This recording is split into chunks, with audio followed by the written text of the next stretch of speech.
रुग्णांची लूट थांबवा अन्यथा बेमुदत उपोषण. रुग्णसेवक रुपेश कुमार भोसले यांचा जिल्हा प्रशासनाला अल्टिमेटम. सोलापूर जिल्ह्यातील विविध खासगी हॉस्पिटलकडून महात्मा फुले जन आरोग्य योजना व इतर शासकीय योजनांचा लाभ रुग्णांना न देण्याचे गंभीर प्रकार सुरू असून या माध्यमातून रुग्णांची लूट केली जात असल्याचा आरोप रुग्णसेवक रुपेश कुमार भोसले यांनी केलाय.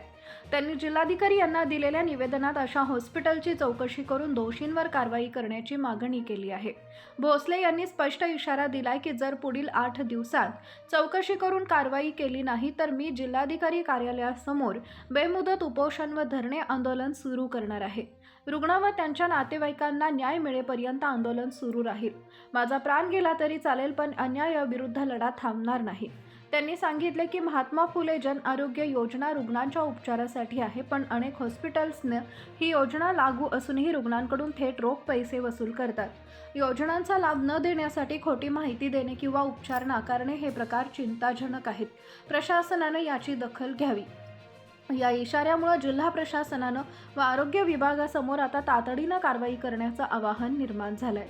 DSP न्यूज लाईव्ह सोलापूर जिल्हा प्रतिनिधी पिंटू शेगर.